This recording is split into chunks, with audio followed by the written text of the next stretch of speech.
నాలుగోది ఏంటంటే keep them in the midst of your heart. హృదయమే సెంటర్, లైఫ్కి సెంటర్ పార్ట్. ఇదేమన్నాడు? Keep them in the midst of your heart. హృదయంలోనే centre పార్ట్గా పెట్టు. ఎందుకంటే హృదయమే అన్నిటికీ ప్రాముఖ్యం. ఆమె చెప్పండి హల్లెలూయా. నీకు కావాల్సింది, నేను మరలా చెప్తున్నాను, సెంట్రల్ పొజిషన్.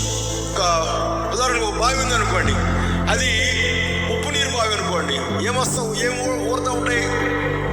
ఉప్పు వాటర్ వస్తూ ఉంటుంది. మంచినీటి బావి అనుకో, హృదయం అనేది ఎలా అనమాట, నువ్వు మంచితో లోడ్ చేసుకున్నావు అనుకోండి, ఆటోమేటిక్ ఏమైంది? మీరు చెప్పండి. దానిలోనే వస్తాయి, మంచిగా వస్తాయి. అందుకని a good man brings out of his heart, ఆ యొక్క హృదయం అనే ధననిధి నుండి, మంచి ధననిధి నుండి, హృదయం అనే మంచి ధననిధి నుండి మంచిగా ప్రొడ్యూస్ అవుతుందని చెప్పాడు. మంచి వస్తున్నాడు. చెడ్డవాడు తన చెడ్డ హృదయం అనే ధననిధి నుండి చెడ్డ విషయాలే వచ్చు. అందుకనే హృదయాన్ని భద్రంగా చేసుకోవాలి. ఆమె అది ఒక బావి లాంటి, ఒక నిధి లాంటిది. అక్కడి నుంచి వచ్చినంతా కూడా. అందుకనే ఏసైని కూర్చోప్పుడు, ఏసైనా ఇచ్చినప్పుడు హృదయాన్ని దేవునికి ఇమ్మన్నాడు. ఎందుకంటే హృదయానికి ఇస్తే అక్కడ సమస్తానికి అధికారి, ప్రభువు, ఏలుబడి, ఆధిపత్యం అంతా ఎవరు ఉంటారు? ఏసై ఉంటాడు. ఆమె హృదయం ఇస్తే అన్నీ ఇచ్చినట్టే. Hallelujah. It is not place of any చెత్త. అది పెట్టుకోవడానికి లేదు. మనకి ఇష్టం వచ్చినంత హృదయంలో పోరడానికి లేదు. గుర్తుపెట్టుకోవాలి. ఆమె ఆ యొక్క ప్రతి అనుమానానికి, వేస్ట్కి మన హృదయాన్ని ఇవ్వకుండా మన హృదయాన్ని భద్రంగా చూసుకోవాలి. ఇప్పుడు కంప్యూటర్ ఉంది, పాస్టర్ గారు చెప్తా ఉంటాడు.